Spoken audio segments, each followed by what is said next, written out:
Instituto Vida no YouTube. Tive um pequeno probleminha aqui, mas tudo bem. E também pela página do Instituto Vida no Facebook. Sejam muito bem-vindos. É com muita alegria que recebemos vocês pelos nossos canais. E pedimos que curtam as nossas páginas, deem seus likes e que a paz do Mestre Jesus esteja com todos vocês. Hoje à noite nós teremos em nossa casa a palestrante Patrícia Mendes, que abordará o tema Tríplice Aspecto da Doutrina Espírita.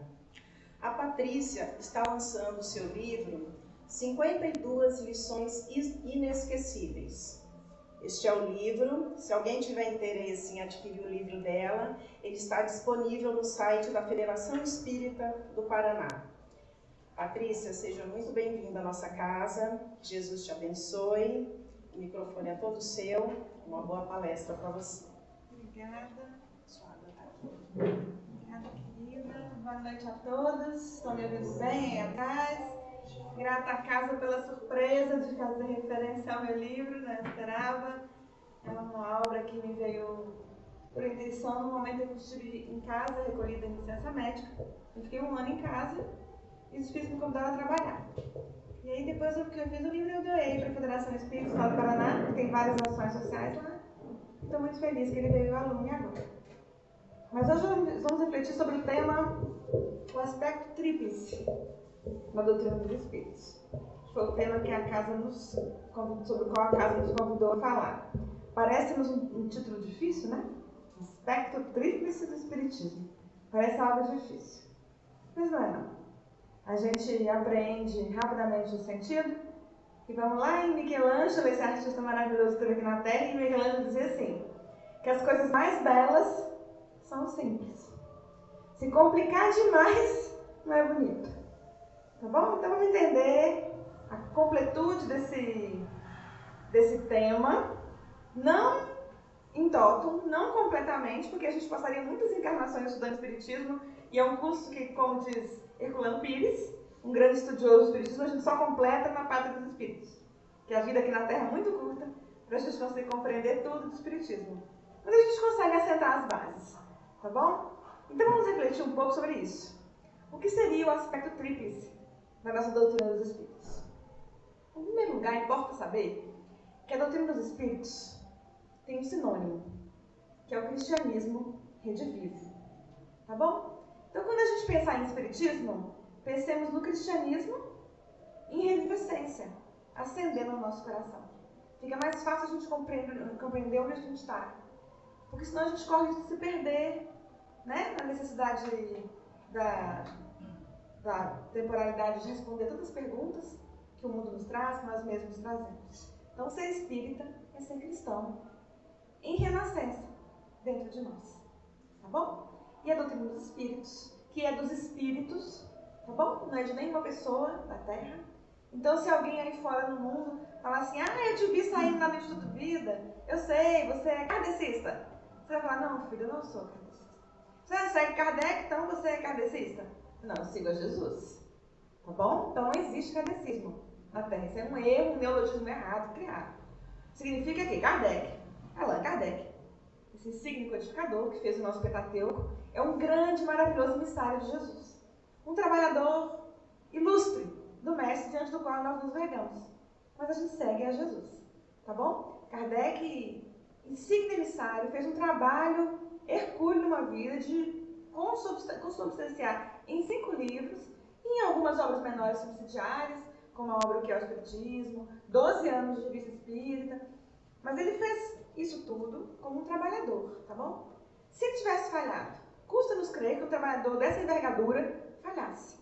Mas quando a gente está aqui na nossa humanidade, pode acontecer muitas coisas, né? A vida, às vezes, nos assusta, nos assombra, escorregamos. Jesus teria encontrado um outro trabalhador. Tá bom? Então amamos Kardec, louvamos Kardec, dobramos diante da magnitude desse trabalhador como espelho para nós que também somos trabalhadores, ou pelo menos candidatos, né? A trabalhadores de Jesus, tá bom? Seguimos a Jesus.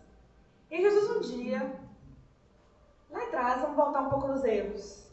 Um dia difícil para os apóstolos, começaram a perceber pela fala do mestre, que ele ia embora. Pelo menos dos olhos físicos ele sairia, né? Então os apóstolos começam a perceber que sem Jesus ia ficar bem difícil. E aí Pedro pergunta a ele, né? Diz a ele, mestre, está em João, não nos deixe, que a noite se faz escura. Ele percebia a escuridão, parece com os tempos de hoje, gente, muito. Aí Jesus, compreendendo ali a fragilidade do coração humano, né? O medo, que é naturalmente humano, como diz o poeta, nós somos demasiado humanos, né? Diz a ele assim, que não se turbasse o coração dele, ou seja, não ficasse com medo, não ficasse apreensivo, nem o nosso, nem de ninguém. Que ele ia rogar ao Pai. Veja que lindo, hein? Jesus, maior alma que já pisou na terra, os Espíritos ensinam, nosso Senhor, nosso Mestre, diz que vai rogar ao Pai. Gente, Jesus poderia falar o que ele quisesse. Compreendem isso? Que é nosso Senhor. Já a gente vai entender com clareza o que é o aspecto 3. Antes que nós estivéssemos aqui com o estudo de Eclesiastes, ele estava. Pois tem assim no Eclesiastes. Antes que estivesses aí, eu sou. Isso é Jesus falando. Quando a Terra era uma esfera incandescente, ainda para virar planeta, Jesus já era o governador planetário. Já era emissário de Deus para cuidar da gente. Então a gente não tem condições de aquilatar o tamanho dessa alma, entenderam? Mas nos ama. E que é apenas que o chamemos de amigo. Então nessa condição, Jesus poderia responder o que quisesse, mas ele ensina em todos os momentos lealdade, fidelidade, obediência ao Pai. Que é meu Pai, que é seu Pai. Tanto que ele ensinou, Pai nosso. Né? Então ele diz que vai rogar ao Pai, que coisa linda. E com a permissão do Pai, ele nos enviaria um outro Consolador, tá bom? E que esse ficaria conosco até o final dos tempos. Que coisa linda. Como professora de português, eu sei que na hora que Jesus falou assim, até o final dos tempos, ele estava usando hipérbole, para dizer que esse Consolador, que é outro, ficaria conosco para sempre, tá bom? E ele disse que esse Consolador ia lembrar a nós tudo o que ele tinha falado. Por que ele disse isso? Porque ele sabia que aulas frágeis, né, incipientes demais no aprendizado, em alguns anos a gente já ia esquecer tudo que ele ensinou. E foi o que aconteceu, né? Bastaram 300 anos, 3 séculos, para a gente confundir tudo que Jesus trouxe. A gente misturou cristianismo com política, cristianismo com Estado, virou uma confusão, bagunçamos tudo. E seguimos bagunçados.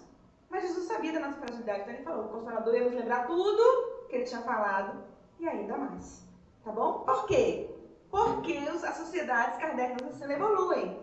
E nós somos a própria humanidade, que encarna, desencarna, reencarna de novo, encarna, desencarna, reencarna de novo. E cada vez que isso acontece, a gente vai ficando maior. Vai aprendendo, vai crescendo, vai vivendo, vai tendo experiência, vai amadurecendo e vai conseguir entender mais. Até que chega um dia, meu Deus do céu, 2000 anos passados, que a gente pega o Evangelho e fala, Senhor, enfim, eu entendi, mestre. Como demora, né, pra gente conseguir aprender o Evangelho em espírito e verdade. Então ele fala naquele dia que o Consolador prometido lembraria a nós tudo o que ele tinha dito e nos traria ainda mais, para a gente poder entender as coisas e ter as respostas. 1857, quase 2000 anos passados, cumpre-se a promessa de Jesus para nós, que jamais nos esqueceu. Segue sendo nosso maior amigo, segue à frente da humanidade, segue nos sustentando. Dias difíceis, toca no manto de Jesus, vai em busca de Jesus, que a sua barca não só sobra, não cai, não afunda, tá? No barquinho da sua vida, segue Jesus. O grande timoneiro da terra é o Mestre. Dias difíceis da terra, Jesus. Dias de transição, Jesus. Sempre, Jesus. 1857, que é a luz do livro dos Espíritos. A doutrina dos Espíritos é a promessa de Jesus. É o cumprimento, tá? É a religião dos Espíritos. É o Consolador que Cristo promete. Que fique conosco para sempre agora. Fique conosco no nosso coração para sempre. Onde estivermos, para onde formos, tendo em nós essas respostas, argamassadas em nós, não é no intelecto, tá? Não adianta decorar. Ai, me fala aí, Jane, qual é a pergunta 517 do Livro dos Espíritos? Ai, eu decorei a 516. Não adianta, Patrícia. Não adianta decorar. Fazer a cabeça virar uma biblioteca. Preciso pegar todo esse conhecimento que nos é dado, trazer aqui, para ele argamassar, virar a nossa essência. Porque o conhecimento se transmuta em ações. Quando isso acontece, esse conhecimento passa a estar com nós para sempre, até o final do século, na hipérbole de Jesus. Passa a nos trazer, então, sustentação em todos os momentos, em todos os lados da vida que tivermos, encarnados ou desencarnados. Porque a vida é uma só, que vai se alternando. Vários desencarnados na plateia, que daqui a pouco vão reencarnar. E a gente? Gente, aproveita sua vida, daqui a pouco. Todo mundo vai morrer, vocês foram avisados. Mas não é hoje, mas dura pouco, entenderam? E daqui a pouco a gente vira e vai para o outro lado. Mas o conhecimento, a ação, o amor alicerçado se torna patrimônio do Espírito. Então, nesse sentido, temos o Consolador. Isso é a doutrina espírita, que se sustenta num tripé, que é ciência, que é filosofia e que é religião. Esse é o aspecto tríplice da doutrina espírita. O nome é difícil, o entendimento é muito fácil. Como assim, Patrícia? O espiritismo vem, em sua vertente, em sua face, em seu lado filosófico, responder às perguntas que acompanham a humanidade desde que a gente se entende por gente. Entenderam? Nós vamos lá 1000 anos antes de Jesus, lá mais ainda nos pré-socráticos. Na origem da filosofia, o homem já perguntava o que meus antepassados mineiros dizem que é oncotô, poncovô. De onde eu venho, onde que eu estou, para onde que eu vou. Daí a pergunta básica do ser humano, o que é que eu estou fazendo aqui? Qual é o sentido do meu viver, da minha existência? Isso daí é uma pergunta absolutamente filosófica. Daí a filosofia pura. Todas as escolas da filosofia giram em torno do ser e das perguntas que fazem parte da nossa humanidade, da nossa existência. Quem eu sou? De onde eu venho? Para onde eu vou? O que é que eu estou fazendo aqui? Tudo isso o Espiritismo responde. Então ele tem a vertente filosófica. Se não atentássemos para a conexão religiosa que essas respostas filosóficas nos trazem, as consequências morais, na moral do Cristo, nós poderíamos, se fôssemos alunos bem incipientes, poderíamos parar só na filosofia. E a gente ia entender, é filosofia. Porque me responde, quem eu sou? Um espírito. É isso que você é. Tá bom? Você pode estar aqui na Terra, fazendo o que você quiser, carregando o título que você quiser, tudo louvável da Terra, tá bom? Fazendo o que o seu livre-arbítrio determinar que você faça, mas o que você é, não se perca de você. Nunca mais. Porque a gente já se perdeu muitas vezes. Tá bom? Que a matéria nos arrasta. As questões do dia a dia que são fúteis, inúteis, aquela coisa que enche a nossa vida, a agenda, as nossas preocupações daqui a pouco passam, não tem nenhum valor, toma a nossa vida, a gente já foi arrastado, que a matéria arrasta. Os espíritos falam. Dá conta da tua administração. Nos fala Marcos Evangelista. Dá conta da tua administração. O que significa? Dê conta da sua vida. Tá bom? Nunca mais jogar nas costas dos outros as suas responsabilidades. A cota de trabalho que lhe cabe. Já fizemos isso em muitas vidas, não mais. Então, o que você é? Um espírito. Cheio de que fazeres na Terra. Tá bom? Então, isso é filosófico. E é o Espiritismo que nos responde. Tá bom? Quem somos? Espíritos. Filhos de Deus. Somos criaturas divinais. Que lindo. Que coisa bonita é isso, gente. É para ir lá na nossa alma. É para nos emocionar. Porque a gente tem um DNA que é divinal. Viu? Porque eu nasci das mãos de Deus por amor. João fala que Deus amou, eu também sou. Você também é. Então nós somos filhos amados de Deus. Tá bom? Essa é a nossa origem. Viemos das mãos do Pai um dia simples e ignorantes. E quando a gente aprende com Michelangelo, que é o suprassumo da beleza é a simplicidade, significa que a gente nasceu bonito demais das mãos de Deus.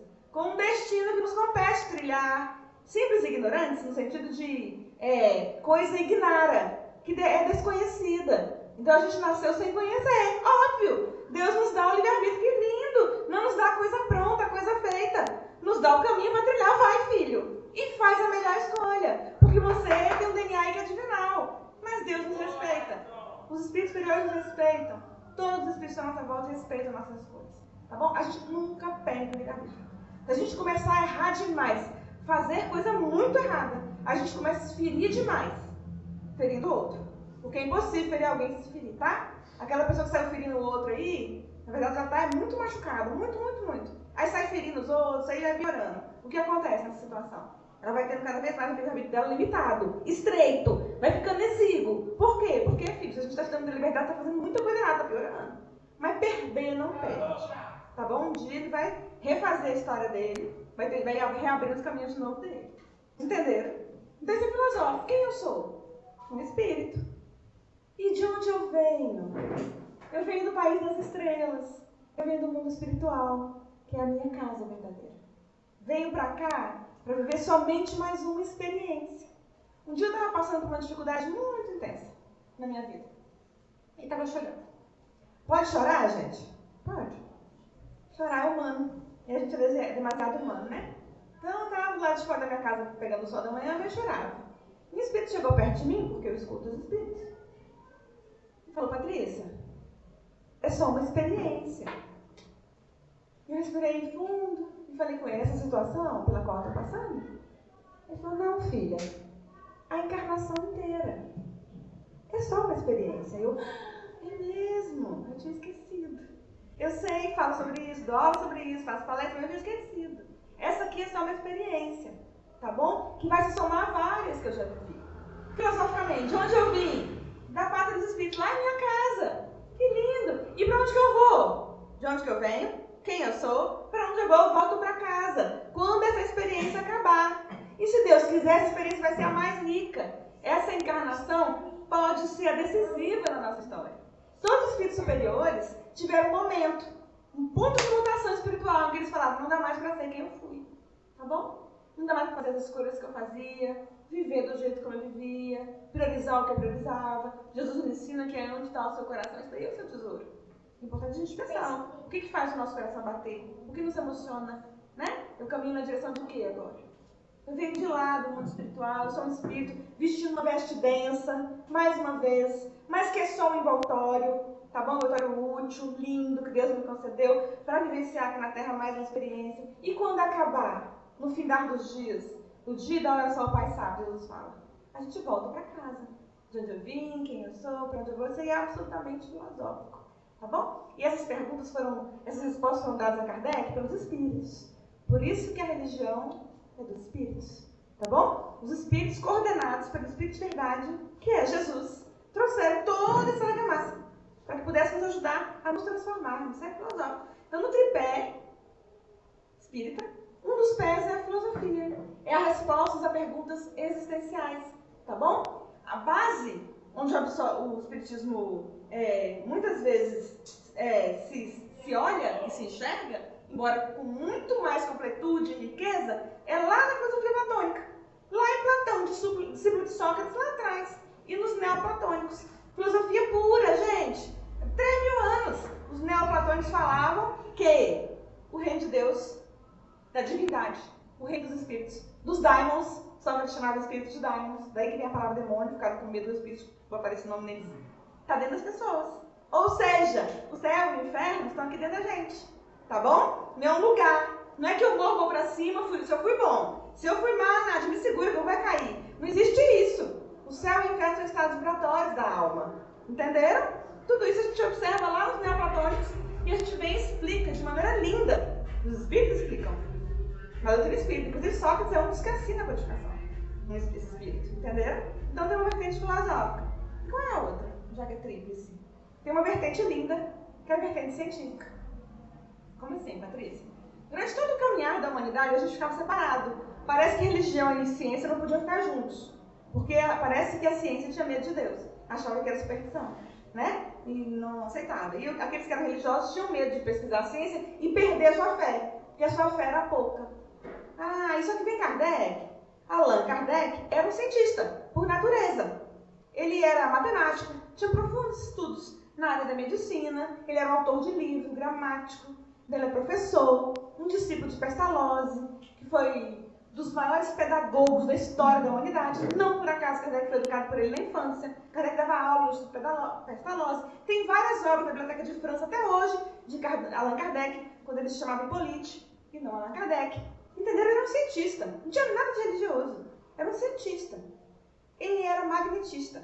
O que isso significa? Que nos estudos dele descobriu que havia um fluido humano, que saía do ser humano e que impregnava as coisas. Não precisa ser religioso para descobrir isso. Quando a gente é criança, quer dizer, quando eu era criança, se tiver jovens há mais tempo aqui, vão lembrar. Nas aulas de física, que nem eu, a gente passava régua no cabelo, botava os papéis em cima da mesa e o papel pulava, certo? Aquilo é eletricidade humana, sai do meu corpo. Ou seja, Kardec estudava isso, aquilo que sai do nosso corpo, que é magnético e elétrico, entenderam? Então ele sabia que algo saía do nosso corpo. Então existia alguma coisa que era extracorpórea. Kardec é adepto disso. Muitos estudiosos da época, cientistas, filósofos, físicos, sabiam disso. Isso é religião, gente? Botar régua e papel subir? Não tem nada de religião. Isso aí a gente estuda na aula de física. Na aula de física elétrica, mecânica, entendeu? Ele sabia. Um dia ele estava andando na rua, encontrou um amigo e falou para ele: Hippolyte, você precisa ver, as mesas estão respondendo. Ele, como assim? No dia que a mesa tiver cérebro? Ainda riu, fez uma piada. E vamos lá para você ver?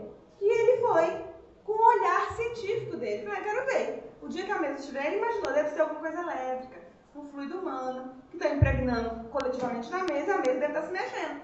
Só que quando ele chegou lá, ele ficou surpreso, o fenômeno era inteligente. E como assim? Aí ele começou a fazer pergunta, a mesa respondia.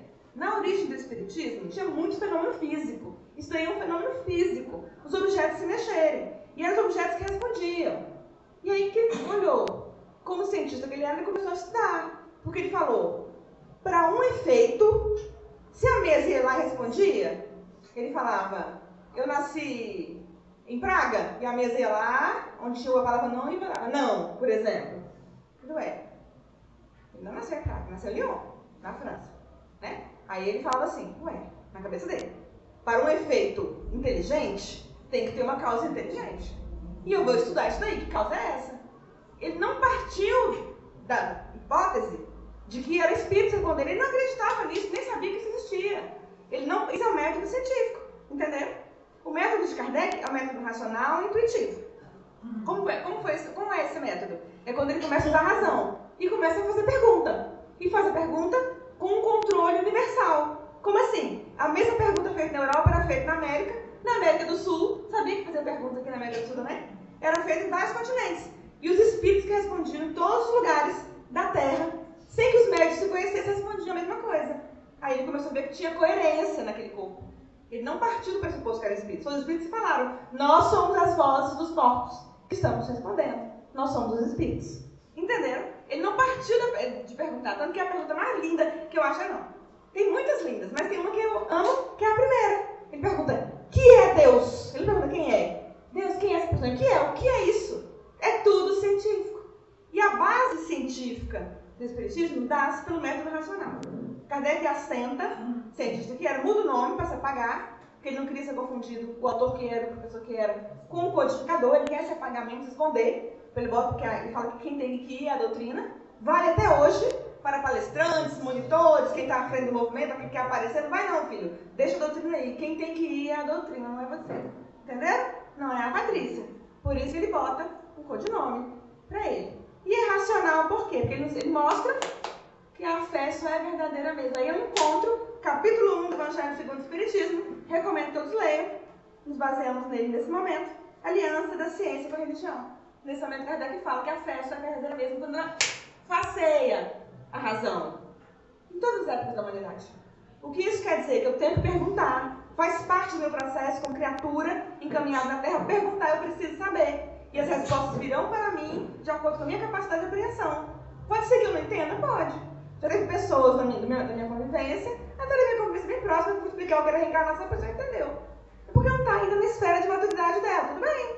Mas ela vai caminhar como o espírito que ela é e vai se abrindo. Mas não é possível mais, no momento em que nós estamos da nossa história da humanidade, que alguém nos diga assim, isso daí é mistério da fé. Não é possível. Na esteira de Kardec vieram vários cientistas. Tá bom? Cientistas mesmo, que vieram da academia. Cito para vocês, por exemplo, Charles Richer, um cientista magnífico, prêmio Nobel de Medicina. Só que ele foi Nobel não por estudos que ele fez do espírito, da espiritualidade, mas porque foi ele que descobriu o choque anafilático. Anafilaxia, isso, anafilaxia. O que é isso? Você já viu quando alguém toma uma anestesia, às vezes dá um choque? E pode ter problema? Isso aí é o choque anafilático. Na época de Charles Richer, ninguém sabia que isso existia. Foi ele que descobriu. Por causa dessa descoberta, ele foi prêmio Nobel de Medicina, entendeu? Então, um cientista desse quilate, que se desdobrou na vida dele para estudar o que era incorpóreo, que se manifestava, que Kardec apontava, ciência. Todo estudo que ele chamou de metapsíquica é um código enorme, foi feito com o olhar da ciência. Há vários na esteira de Kardec, cientistas comprovando que há inteligência fora da matéria. Ainda hoje, a AME, a Associação Médica Espírita, se debruça em estudar a inteligência extracorpórea, a manifestação do espírito fora da matéria. Há um estudo lindo que vocês podem procurar na internet, da AME, nesse momento, de uma menina que faz psicologia aqui no Brasil, e que ela, quando está em estado de torpor, ela consegue, consciente, descrever os cenários. Colocaram numa máquina de tomografia, e ela ficou adormecida lá, e ela começa a descrever tudo o que está acontecendo em volta. E os médicos observando como é que o cérebro dela mapeia aquilo, ou seja, ela se desdobrava conscientemente. Ela se desdobra, ela está viva. E relata o que ela está vendo. É a inteligência fora da veste. E essas coisas deixam de ser milagre. desse ser supersticioso, algo miraculoso que acontece. A gente passa a ter explicação que é da nossa natureza querer saber para tudo que acontece na vida. E a gente deixa de ter deslumbre, deixa de ser enganado, deixa de ser fanático. É fundamental ter o tripé da ciência. E vamos avançando cada vez mais na ciência. Um dia a academia, um dia no futuro, talvez meus netos não vejam isso, mas um dia a gente tem certeza que a academia vai reconhecer a realidade do espírito. Por que não reconhece hoje como cátedra? Porque o espírito não é estudável do ponto de vista da cátedra. Como é que você obriga um espírito, que é uma pessoa que fosse teimosa, que nem eu tenho esse defeito, eu sou teimosa, aí lá no estudo, eu vou hoje, amanhã eu não quero. Entenderam?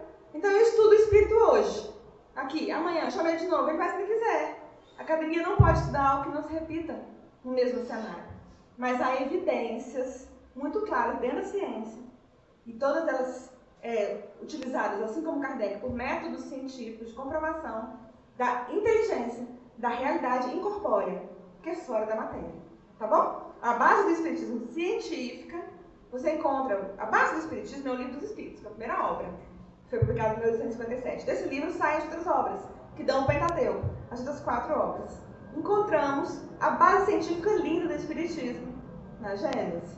Tá bom? É encontrar vários estudos científicos ali. Nas outras obras encontramos um pouquinho. Aí, vimos então que ele tem uma vertente que é filosófica e temos uma vertente que é científica. O cientista pergunta, questiona, testa, vai à exaustão para descobrir, né? A questão da doação fluídica foi estudada à exaustão por diversos cientistas. Poderíamos citar vários aqui. Não comporta numa palestra pública. Mas temos vários. Se vocês pesquisarem, cientistas espíritas vão encontrar vários nomes. Ainda hoje, no Brasil, há cientistas, especialmente no noticiário da AME, maravilhosos, estudando. Aí temos uma terceira vertente, né? Aspecto tríplice, não são 3. Então, filosofia, que responde a questões existenciais, ciência, que testa, que confronta com a razão, que não aceita mais a resposta pronta, que se recusa a não poder questionar e até duvidar. Pode duvidar? Pode. E até melhor, Erasto nos ensina na Livro dos Médiuns, que lindo, que é melhor a gente recusar a verdade. Viu? Às vezes nos mostra um fenômeno, quem trabalha bastante com mediunidade, observa isso com muita clareza. Às vezes nos mostra um fenômeno e é melhor recusar. Não acreditar nele por enquanto, até que ele se repita, até que as evidências sejam irrefutáveis, do que acreditar de primeira vez. Melhor recusar do que aceitar uma inverdade. Erasto, discípulo de Paulo de Tarso, é que na codificação nos fala isso. Melhor recusar uma verdade. Recusar é uma verdade. Tá bom? Melhor, recusar sem verdades. Recusa sem verdades, ele fala. Do que aceitar uma mentira, que pode comprometer muito a base onde se sustenta. Então, tenha sempre a razão. Não precisa ser cético, mas tenha sempre a razão lhe guiando. Sacudir a cortina, a gente pode ser só o vento. Tá? Não é espírito, não. Tá ventando? É o vento. Use sempre da sua racionalidade na sua vida para você se guiar. Mesmo quando você sabe que há inteligências incorpóreas, que você não está vendo. Então, sustentamos pela filosofia, pela ciência, estudada, estudável, né, que ainda muito vai descobrir, mas tem um terceiro pilar, né, que é o aspecto tríplice. E esse Emmanuel nos fala que é o que nos sublima. Ele fala que a filosofia nos elucida, que a ciência nos sustenta, mas que é a religião que nos sublima. E aí, em vez de fazer um triângulo deitado, Emmanuel nos ensina a fazer um triângulo de pé, assim, a 2 pés sustentando a nossa religião espírita. O terceiro vértice, que é o aspecto religioso do espiritismo, nos conecta com o céu. Por quê? Porque resgata de nós a religiosidade, que é muito mais do que religião, tá bom? Espiritismo é religião? É. Kardec fala isso lá no livro, na Revista Espírita.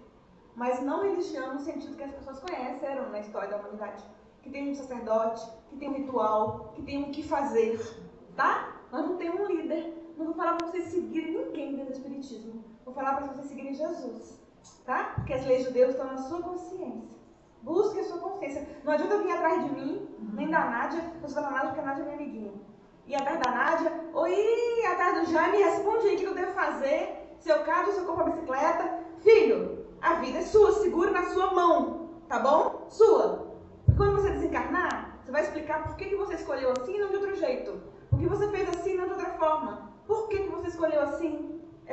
Não adianta chegar lá e falar, eu fiz porque eu perguntei para a palestrante fulana e ela falou, a palestrante fulana fala da vida dela, eu quero saber da sua. Entenderam? E aqui muito foi dado, muito lhe será cobrado. Significa que se temos acesso a muito conhecimento, é esperado que possamos oferecer respostas cada vez mais em consonância com aquilo que a gente já sabe. A religião, o aspecto religioso do Espiritismo. Terceiro vértice, nos conecta com Deus. Que nos lembra que somos filhos dele. É isso que nós somos. Que as leis de Deus estão na nossa consciência. Que podemos nos tocar, consultar a lei de Deus em nós. Que o templo onde Deus quer viver é o seu coração. Podemos nos tocar, fazer a melhor escolha e seguir em frente. Cada vez mais rompendo em fé. Sabendo que Deus é por nós, que Ele nos ama, é nosso Pai. E que jamais nos daria, como disse Jesus, uma situação que a gente não conseguisse superar. Quando é que Jesus falou isso lá no Evangelho? Lembra? Espiritismo é o cristianismo redivivo.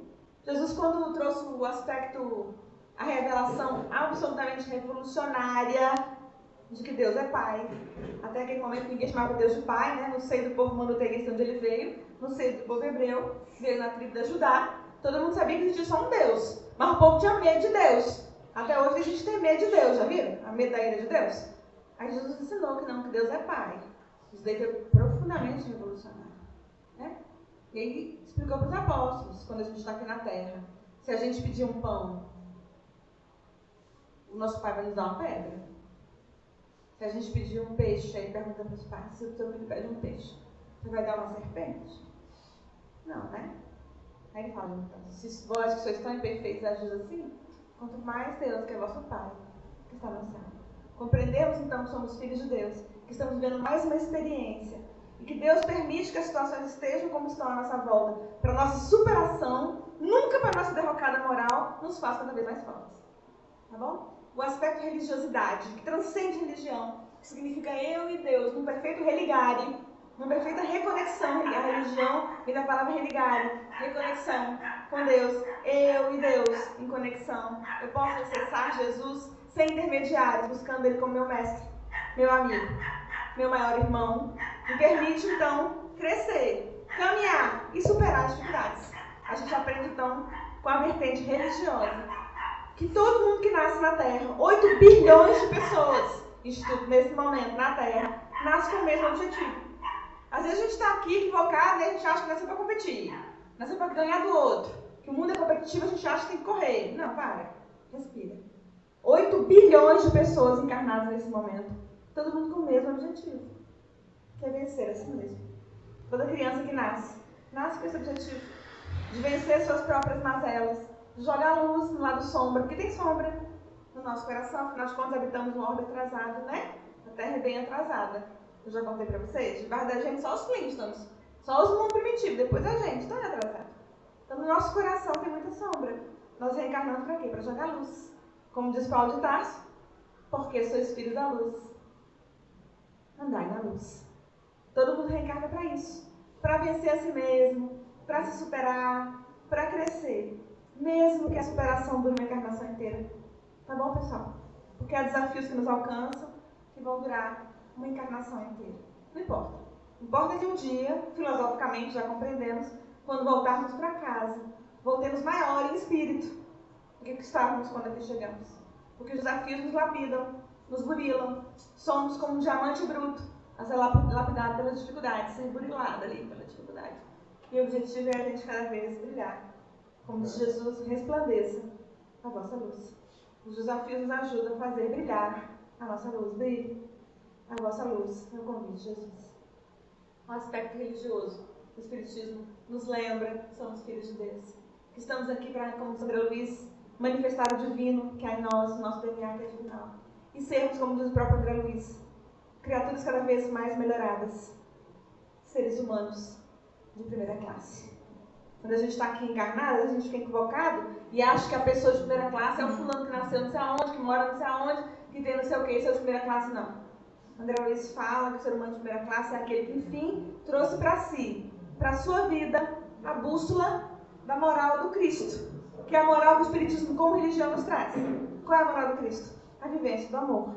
bem definido na música de Paulo de Tarso, que ele cantou aqui, naquela trecho final da primeira epístola de Paulo aos Coríntios, capítulo 13, quando ele fala, ainda que falasse a língua dos anjos, podia falar tudo, né, gente? Qualquer idioma aí, você poliglota. Falasse a língua dos homens, se não tivesse amor no meu coração, seria como um metal que soa, ou um símbolo, que é um símbolo que retinha, ou seja, seria só um barulho. Tá bom? Aí ele fala que hoje, aqui na Terra, onde nós estamos, nós vemos só em parte.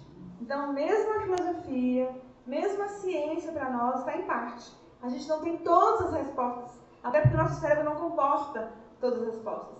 Mas vamos crescendo, buscando as respostas. Mas Paulo diz, um dia o amor e a sabedoria, como diz Emmanuel, são as duas asas que nos conduzem ao voo do perfeito religare. Amor, a moral cristã é o amor, e o aprendizado, por meio da ciência e da filosofia, que trazem a sabedoria quando vividos. Paulo fala, um dia a sabedoria e o amor vão romper meu coração de tal forma que veremos tudo, e Deus face a face. Esse é o objetivo da alma, tá bom? Hoje a gente não vê Deus, né? A gente só consegue sentir como filhos dele que somos. Mas um dia, como Jesus que vê Deus, Kardec fala que Jesus é o médium de Deus, Jesus vê Deus. Um dia, no futuro, nós conseguiremos também ver Deus. Por hora caminhemos, um dia de cada vez, tá bom? Conquistar o aprendizado filosófico e científico que, aplicado em ações, vai nos dar uma asa chamada sabedoria. E conquistar a moral do Cristo para nós, como bússola redentora dos nossos atos, do nosso dia a dia, da nossa vida, que vai nos dar a outra asa, que é a asa do amor. É um construto diário. Eu decido todo dia aprender um pouco mais, fazer um pouco mais com o que eu sei e amar mais, amar melhor. Graças a Deus, pessoal, o amor aqui na Terra é uma escolha. Tá bom? A gente não nasce amando a humanidade inteira, não amamos, nascemos assim, tá? Nós somos atrasados. A gente ama ali, apertado, né? Eu amo ali meu esposo, meus filhos, um negócio assim, um pouco, mas a gente vai decidindo amar. Fazer exercício do amor, uma escolha, escolha amar. Escolha aprender a amar. E as asas vão se abrindo. Aprendizado e amor. E um dia a gente faz um voo, que é libertador do espírito. É libertador porque nos solta da ganga das encarnações compulsórias, onde a gente tem estado preso tanto tempo. A gente está preso nas encarnações compulsórias. Cheio de débito, cheio de dívida. Aí um dia a gente aprende a refletir melhor, meditar melhor e fazer melhor. Aprende a amar como decisão e não movimento do espírito. A gente se solta de tudo isso e faz um voo que nos pertence. Por isso que a gente desenha desde sempre os anjos com asas. Porque são almas que se soltaram da ganga da matéria. É preciso conquistar. Espiritismo como filosofia, como ciência e como religião nos dá um instrumento, tá bom? Um completo instrumento para o nosso estágio evolutivo. Mas não se iludam, tá bom? Não basta ser espírita. Não caia nunca mais nessa falácia, porque a gente já caiu nisso quando estávamos em outras religiões. A gente achava que se a gente tivesse, que a gente tinha até um lema, né? Fora da igreja não tem salvação. Então bastava ir na igreja para estar salvo. Não. Não basta ser espírita. Não basta se dizer espírita, tá bom? A bem da verdade tem espírita no grau. Por quê? Porque sabe muito. E fez o quê com o que sabia, pelo amor de Deus? Nada. Então, filho, melhor que não soubesse. Melhor que não tivesse ficado sabendo. Porque ter notícia, André Luiz nos fala, de tantas verdades que podem ser libertadoras e não fazer nada com tanta verdade libertadora que nos convida a nossa própria transformação depois contra nós. Então valorize. Esse é o momento encarnatório em que você tem um monte de resposta. Em que você descobriu que você é um espírito, numa caminhada terrena, que pode fazer diferença na sua vida hoje e na do outro também. Hoje. Comece hoje. O dia de amanhã a gente não sabe como será, se estaremos na matéria. O que a gente tem é o agora. Valorize o tempo. Na verdade, pessoal, o tempo é a maior riqueza que a gente tem, que a gente detém aqui. E escoa com muita velocidade, tá bom? Quando a gente está encarnado, a gente acha que a maior riqueza seria um recurso material, moedado, não sei o que a gente tivesse. Não, o tempo. André Luiz fala que o tempo passa. A experiência voltará, se você não aprender. Mas o tempo perdido não volta. Valoriza. Valoriza cada minuto. Cada minuto importa. Cada encarnação é muito valorosa. Cada dia tem significado na sua vida. Não existe nada banal. Não tem minuto banal. Não tem hora banal. Não tem dia banal. Não tem nada banal. É tudo espiritual, pessoal. Falando só para os encarnados, até para aqueles inclusive para aqueles que estão na matéria, preste atenção. Não tem nada que não seja espiritual na sua vida. Tá bom? Como assim, Patrícia? É tudo espiritual, pessoal. Que basta uma escolha equivocada. Basta um momento em que a gente está dormindo, como André Luiz fala nos Missionários da Luz. Sabe, ele fala lá que ele ficou chocado quando ele desencarnado viu um monte de espírito dormindo. E a mentora Ismaila falou para ele: o povo passou a encarnação dormindo aí, ó, então desencarna e continua dormindo. O que é passar a vida dormindo? É passar a vida desconectado de si mesmo. Não sabe o que está fazendo aqui, não dá sentido para a vida, está dormindo. Nunca mais sejamos esses. Basta um momento em que a gente está dormindo para a gente bagunçar um planejamento encarnatório que foi planejado com amor para a gente dar certo. E a gente tem que refazer o passo, refazer a história, tem que voltar muitas vezes para desatar um nó complicado que a gente não precisava ter amarrado. Preste atenção, esteja atento na sua vida. Deixa eu contar uma história para vocês de um grande cientista, Thomas Edison, para a gente compreender o valor da luz na nossa vida, sendo aqueles que fazem perquisições, como cientistas e filósofos, mas nunca deixar de lado o caminho autoeliminativo, que é da religião. Thomas Edison, como diz Louis Pasteur, que descobriu o processo de pasteurização, pouca ciência fica longe da religião. Muita ciência leva a gente para a religião. Pasteur dizia isso, porque ele descobriu que tinha uma hora que a ciência tinha um limite e aquele limite lá era Deus. Lindo. Quero contar para vocês de Thomas Edison. Grande cientista, né? Foram os estudos de Thomas Edison que nos trouxeram a luz elétrica. E tudo que veio depois da luz elétrica. Thomas Edison, desencarnado, pelo menos morava no século passado, numa colônia em cima dos Estados Unidos. E um dia ele foi entrevistado por Humberto Campos. Humberto Campos, quando encarnado aqui no Brasil, ele era um grande jornalista. Quando desencarnou, aconteceu o quê, pessoal? Continuou sendo um grande jornalista. É isso que acontece conosco, tá? Aquilo que você é, seguirá com você. O que você é, não o que você tem. O que você tem vai ficar aí, não dê valor. Use, mas não dê valor, se apegue. Aquilo que você é, segue com você. Então ele era jornalista no sentido de ser alguém que gostava de pesquisar para relatar. Desencarna, não segue sendo. Humberto Campos faz um dia uma entrevista, consegue fazer, e nos traz, pela psicografia magnânima de Francisco Cândido Xavier, uma entrevista que ele faz com Thomas Edison, na colônia em que Thomas Edison morava. Dentro de várias perguntas interessantes que ele faz para ele que foi um cientista da modernidade, né? Perguntei para ele: Thomas, se você reencarnasse hoje, qual invento você gostaria de levar para a Terra? Na esfera da ciência, né, gente? Então, Thomas Edison está trilhando seu caminho para equilibrar a ciência e a amorosidade ali no coração dele, diz assim: se eu pudesse reencarnar hoje e levar um invento para a Terra, o invento que eu gostaria de levar eu não posso. E Humberto Campos não entende, pergunta para ele: por quê? O que você gostaria de levar? E ele fala: eu gostaria de levar para a Terra uma luz que não se apaga nunca, que ia acender a Terra inteira para sempre. Mas essa luz só existe no coração da criatura humana. Cada um é que precisa fazer o esforço de acender sua própria luz. E a luz que a gente acende ilumina o nosso caminho e não se apaga nunca mais. Passa a ser patrimônio nosso. Vai iluminar a nossa estrada e também a estrada daqueles que Deus permitir que estejam à nossa volta, ainda sem descobrirem que eles também podem acender a própria luz. Trabalhemos como ciência, como filosofia e como religião espírita, alicerçando a nossa própria transformação. Tá bom? Nos 5 minutos que nos restam, quero contar para vocês uma história do personagem que trilhou esse caminho aí de descobertas, do valor da filosofia, do estudo, que reflete a ciência, e por fim da religiosidade.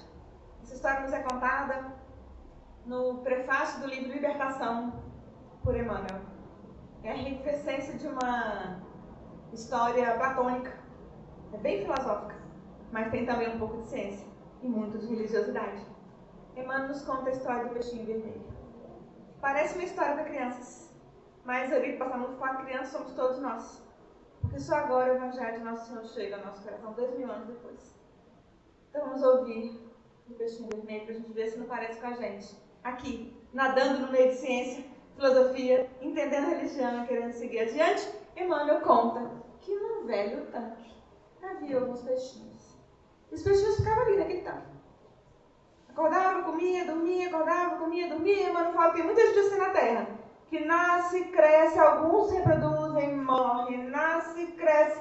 Alguns se reproduzem, morrem. Ele fala, o ser humano nasceu com algo muito mais grandioso do que isso. Dê valor à sua vida, tá bom? André Luiz fala que a gente nasceu para revelar o divino que é em nós. Que lindo. Um dia o peixe vermelho ficou entediado daquilo. Que coisa, acorda, dorme, come aqui nesse tanque, fica aqui mesmo, tô cansado disso. O que aconteceu? O tédio, corroendo. Porque a gente nasceu para crescer. Porque sois filhos da luz, andai na luz. Diz Paulo de Tarso. Ele vai, não, eu quero aprender. Isso aí é filosofia. Pergunta, o que eu estou fazendo aqui? Por que eu estou aqui? Por que eu nasci? Quero ir à frente. Nas pesquisas eles cobrem um caminho de saída do tanque. Eu vou. Não dá mais não, vou ficar aqui. Parece com a gente, parece. Abrindo o Pentateuco Kardeciano, falando quem eu sou, onde eu estou, como que eu vou. Parece com a gente.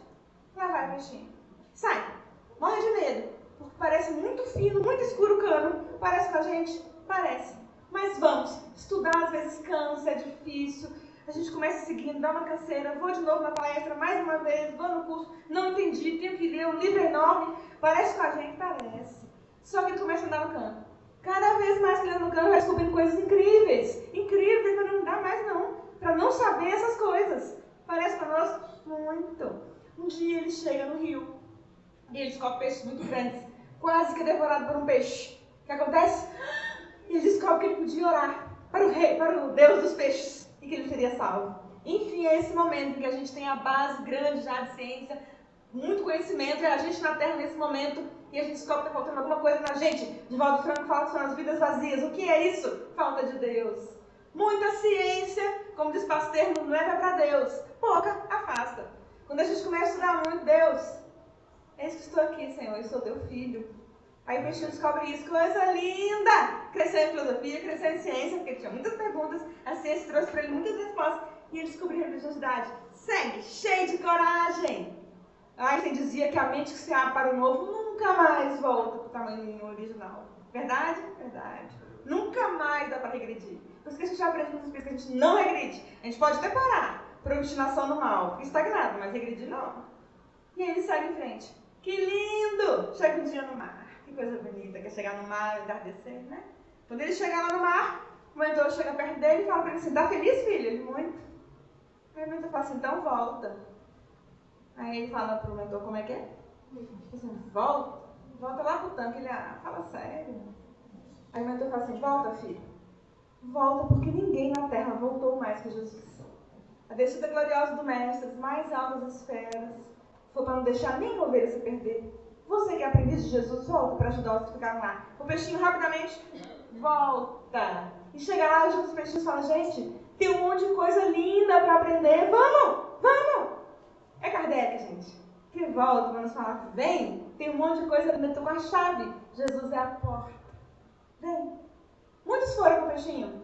Parece com a gente? Tem que parecer. Foram com ele, estuda, sofre, dói, é difícil, tem medo, segue. Você vai ficar cada vez maior. Chega no rio, aí o peixinho já ensina, vamos orar, que o socorro virá, nos dizer os espíritos. Ele ora, o socorro vem e ele segue em frente, até que chega no mar. Quando chega no mar, o mentor chega pertinho e fala para ele, tá feliz, filho? O peixe já desconfia, né? Ele fala assim. E ele fala, pode ficar agora, que o trabalhador é digno do seu trabalho. Ele havia estudado muito, se esforçado muito, era hora de colher do que havia insementado. Um dia seremos nós chegando no mar, tá bom? Emmanuel termina a história contando, e aqueles peixes que não quiseram ir com o peixinho? Que falaram, fala sério, estudar, tem que seguir em frente, nem. Esses aí, Emmanuel fala que para esses virá uma grande transição planetária.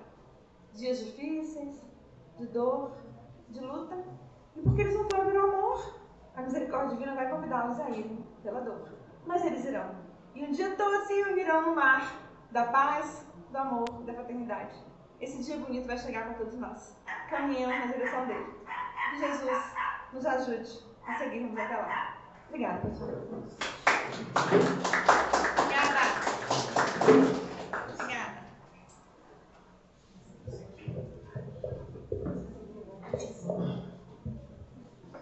Quanto conteúdo nos trouxe nesta noite a Patrícia, essa maravilhosa palestra, né? Patrícia, o Instituto Vida te agradece pela disponibilidade e bondade de estar aqui conosco. Jesus te abençoe e te ilumine. Aos internautas que sempre nos acompanham, hoje nós tivemos um pequeno problema técnico e não conseguimos transmitir a nossa palestra ao vivo, mas ela será disponibilizada nos nossos canais, né, para que vocês possam assistir posteriormente. Agradecemos a todos e esperamos vocês no próximo sábado. Fiquem com Deus.